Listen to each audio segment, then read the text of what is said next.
Bom, pessoal, agora nós vamos discutir um processo fisiológico importantíssimo. Para a gente poder entender sobre a obesidade, nós precisamos compreender a lipogênese, que é a síntese de gordura. Primeiro aspecto essencial que precisamos analisar é o quê? O local onde ocorre a síntese de gordura, a lipogênese. A lipogênese acontece sim nos adipócitos, nas glândulas mamárias, mas o principal local da lipogênese é no fígado, lá no citosol no fígado. É o principal local onde ocorre a lipogênese. E qual é a resposta metabólica, hormonal metabólica, que está ligado à lipogênese? O excesso de ATP. O excesso de ATP é o principal mecanismo que leva ao aumento dessa resposta fisiológica que impacta nessa lipogênese. Então, se eu tenho muito ATP, acontece um quê? Um bloqueio da via aeróbia, acontece um bloqueio do ciclo de Krebs. E por quê?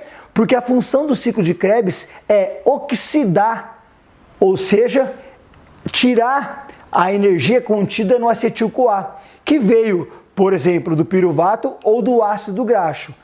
Então, nós precisamos entender qual é a resposta fisiológica que está ligada a essa lipogênese, porque entendendo esse mecanismo, você compreende como que a sua alimentação, como que a prescrição da alimentação e como que o treino pode ser elaborado para modificar essa resposta fisiológica. Então não é só fazer qualquer coisa, não é só fazer qualquer exercício, não é só passar qualquer dieta, qualquer alimentação. Se eu entender a resposta fisiológica, eu entendo como que eu posso modificar essa resposta metabólica que está ligada ao aumento da obesidade, que é o aumento da lipogênese. A obesidade está ligada ao aumento da lipogênese e diminuição da oxidação de gorduras. Então, antes de entender a resposta que você pode estruturar em relação à oxidação de gorduras, vamos entender a resposta da lipogênese. Então, você já sabe, quando tem excesso de ATP, o que acontece? Então, por exemplo, a pessoa come muito carboidrato. Lembrando que não é só carboidrato que leva ao aumento da lipogênese. O excesso de gordura ingerida também, tá bom? Mas vamos analisar a questão do carboidrato. O excesso de carboidrato ingerido, principalmente glicose, então carboidratos de alto índice glicêmico, principalmente monossacarídeos, eu vou ter o quê? Essa glicose sendo quebrada na via anaeróbia lática, em que no final se forma piruvato, tá aqui o piruvato. Agora o piruvato, como essa pessoa está em repouso, não tem por que esse piruvato ser convertido em lactato. Não tem necessidade de muito piruvato aceitar o hidrogênio para se converter em lactato. Então, o que acontece com o piruvato que foi produzido? Novamente, para você não se perder. Então, a pessoa está ingerindo muito carboidrato, principalmente monossacarídeos. O que acontece? Passa pela via anaeróbia lática, que no final temos a formação do piruvato. O piruvato, ele agora entra para dentro da mitocôndria e através da enzima complexo piruvato desidrogenase, esse piruvato ele é convertido em acetil-CoA. Por quê? Porque somente o acetil-CoA entra no ciclo de Krebs. Qual é a função do ciclo de Krebs? Novamente, oxidar o acetil-CoA, ou seja, extrair do acetil-CoA os hidrogênios. Por quê? Porque nos hidrogênios nós temos os prótons e os elétrons. E a energia dos alimentos está contida nos elétrons, que vai ser levada agora pelos transportadores de elétrons, transportadores de hidrogênio, até a cadeia transportadora de elétrons para no final formar ATP. Mas você já sabe que essa pessoa é sedentária, ela come muito e gasta pouco. Então ela já tem muito ATP. Então, o que acontece?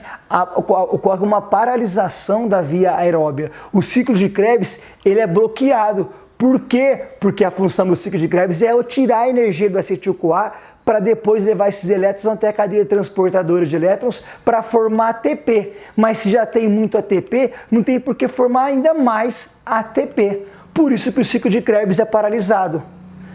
Mas eu preciso dar evasão a esse acetil-CoA. Não pode ficar paralisado ali, não pode ficar parado ali. Então o que acontece?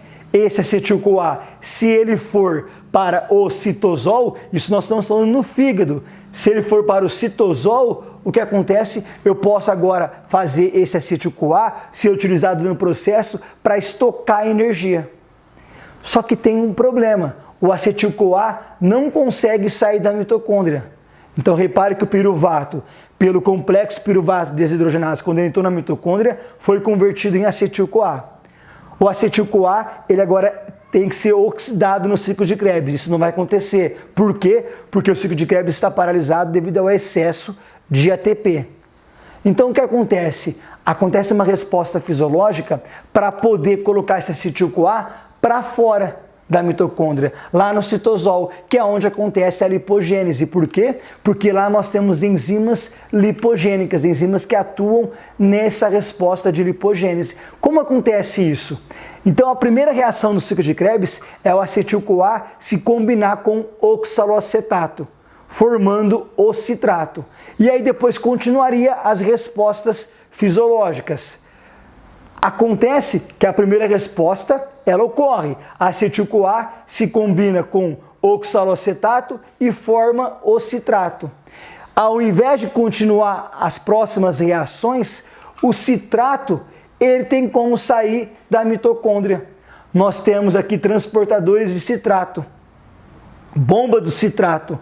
O que acontece? O citrato é colocado para o citosol. O acetil-CoA não consegue sair da mitocôndria para o citosol, mas o citrato sim, porque nós temos ali transportador, ali, nós temos bomba, proteína transportadora, bomba do citrato mesmo, que agora o citrato agora vai para o citosol. No citosol, o que acontece? Nós temos a enzima ali, citrato-liase, que quebra o citrato. Ao quebrar o citrato, tenho novamente o acetil-CoA mais oxaloacetato. E agora a resposta que eu preciso para iniciar a lipogênese. Olha essa imagem aqui. Então, ó, acetil-CoA se combinou com oxaloacetato e formou citrato. Ao invés de continuar as reações do ciclo de Krebs, o citrato sai pela bomba do citrato. Ó, e agora está no citosol. E ali no fígado, no citosol, esse agora nós temos ali uma enzima citrato-liase que quebra o citrato, regenerando o acetil-CoA e o oxaloacetato. O que vai acontecer com esse oxaloacetato? Algo magnífico, brilhante que precisamos entender. Nós temos a enzima malato-desidrogenase. O que ela vai fazer? Ela agora vai converter oxaloacetato em malato. E aí, pela enzima málica, esse malato ele é convertido novamente em piruvato, que pode novamente entrar dentro da mitocôndria para ser convertido em acetil-CoA novamente. Mas o nosso foco agora é analisar esse acetil-CoA, porque o acetil-CoA no citosol, que é o mecanismo que está ligado agora à lipogênese. Olha só aqui, ó. Então, o citrato, já falamos isso, o citrato agora regenerou o acetil-CoA, o oxaloacetato. Esse acetil-CoA é a partir do acetil-CoA que vai acontecer a síntese de gordura. Então, ó, o acetil-CoA ele é convertido em malonil-CoA. Pelo quê? Pela enzima lipogênica acetil-CoA carboxilase. Então, o acetil-CoA ele é convertido em malonil-CoA através da acetil-CoA carboxilase. Depois, esse malonil-CoA ele é convertido em palmitoil-CoA, ácido graxo. Por quem? Pela sintase de ácido graxo. Então, duas enzimas que participam de maneira marcante da lipogênese é a acetil-CoA carboxilase, que converte acetil-CoA em malonil-CoA, e depois a sintase de ácido graxo, que converte malonil-CoA em ácido graxo. E ainda eu tenho outras enzimas que não vai ser o foco aqui, como alfa-glicerol fosfato, que eu posso agora ter a união do que? Dos 3 ácidos graxos com um glicerol, formando novamente o triglicerídeo. E agora eu posso armazenar essa energia. Tudo aconteceu porque o ciclo de Krebs foi paralisado devido ao excesso de ATP. Esse é o mecanismo metabólico que impacta no aumento dessa lipogênese. E agora você entendendo isso, por quê? Porque tem dietas que impactam de maneira marcante na redução da atividade da acetil-CoA carboxilase. da sintase de ácido graxo. Como que o treino pode ser elaborado para gerar respostas fisiológicas que diminuem a atividade dessas enzimas hipogênicas, acetil-CoA carboxilase e sintase de ácido graxo? Então, para a gente poder entender esse aspecto fisiológico, nós precisamos entender como atuam essas enzimas. Então, olha aqui que interessante aqui, ó. Quando eu tenho glicose elevada no sangue, eu tenho aumento da atividade de insulina. E insulina, uma das respostas, das diversas respostas da insulina, é aumentar a atividade de enzimas fosfatases. O que faz essas fosfatases? Tira o fosfato do acetil-CoA carboxilase, ativando a acetil-CoA carboxilase, que agora, essa glicose sendo convertida em acetil-CoA pelo complexo piruvato desidrogenase, agora tem a atividade aumentada dessa acetil-CoA carboxilase, que converte acetil-CoA em malonil-CoA. E depois, pela sintase de ácido graxo, esse malonil-CoA é convertido em ácido graxo. E eu tenho que entender esse mecanismo, até porque eu tenho uma diminuição da oxidação de gorduras.